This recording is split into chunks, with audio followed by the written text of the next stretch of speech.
brave hard to master it.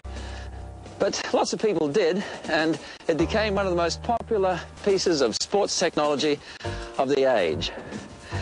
And just look what it started. Hello, and welcome to this edition of Beyond 2000. The bicycle, it's wrong with your feet. It never really took off.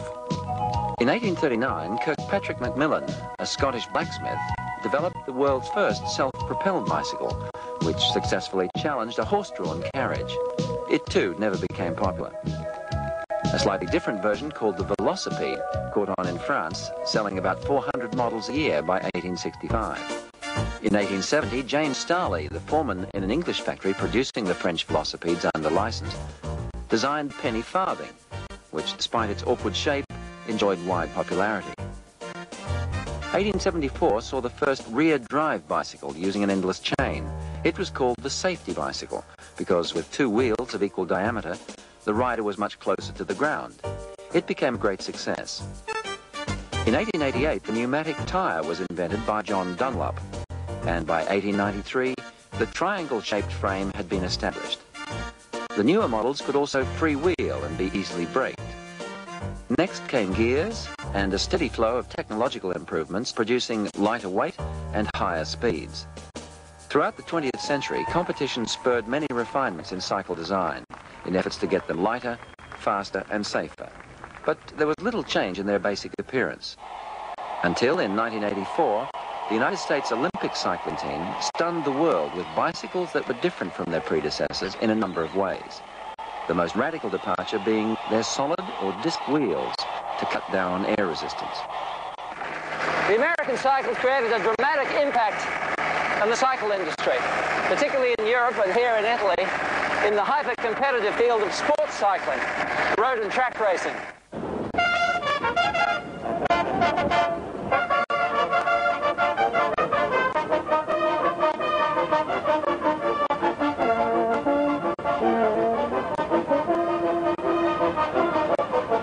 This is the 50th annual Cycle and Motorcycle Show in Milan. It's the biggest and most important exhibition of its kind in the world, and it attracts buyers, sellers, and cycle enthusiasts from almost every country. Even the People's Republic of China is here, with a showing of their latest two-wheelers. More than 1,000 companies from dozens of countries are represented in 6 huge halls.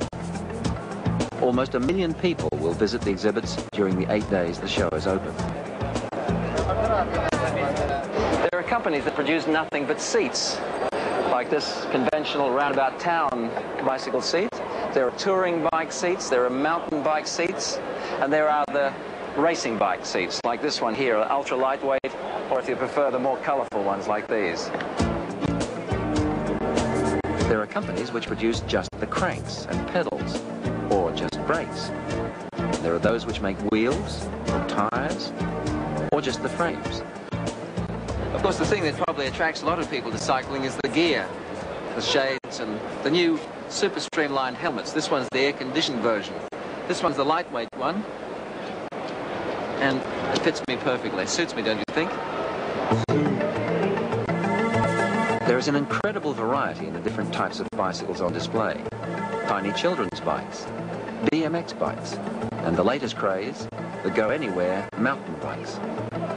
The real glamour items, though, have always been the racing bikes, which, because of the constant need for innovation to gain an edge in lightness and speed, have become progressively more radical.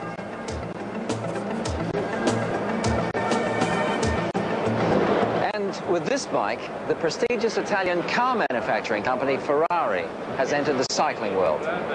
They've combined with the Colnago company and several other Italian component manufacturers to produce a bike with some quite revolutionary features. For instance, these hydraulic brakes here made by Modulo, and an inbuilt gearing system that contains 8 gears. But there's one bike that makes even this one seem old-fashioned, the Chronotech. That's next, the most advanced bike in the world.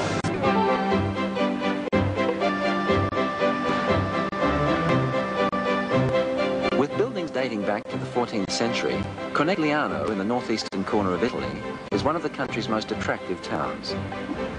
The area has long been noted for its wines, But in recent years, it's become increasingly important as an industrial and commercial centre, with diversified manufactures from the highly successful Benetton clothing company to bicycles.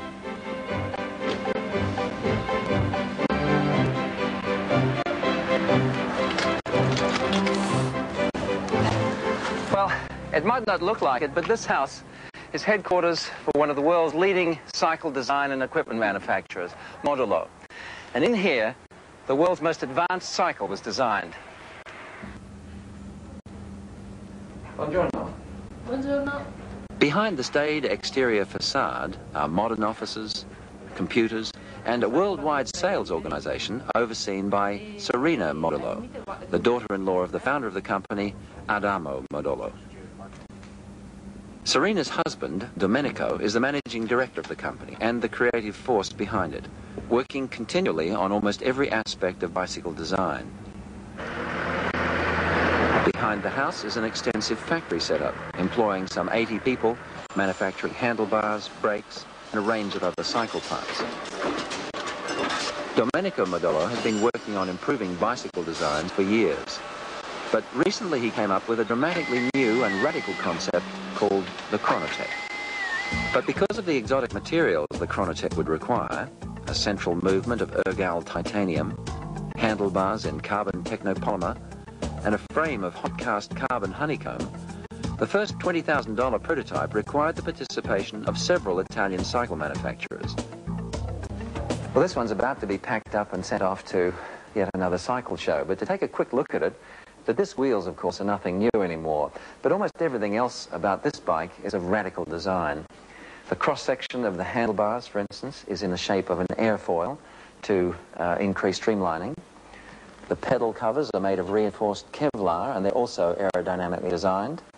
The pedal cranks are built into sleek discs to reduce the disturbance from the airstream.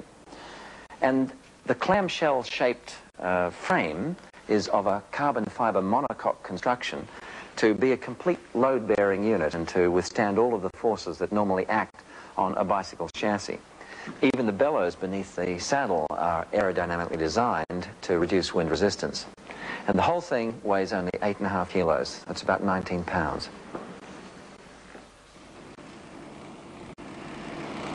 Well, unfortunately, we didn't get to ride the Chronotech. But if Domenico Modulo's plans come to fruition, the bike racing fraternity will soon be putting several production versions of the new superbike to the test. And who knows, someday all bicycles may look something like the Chronotech.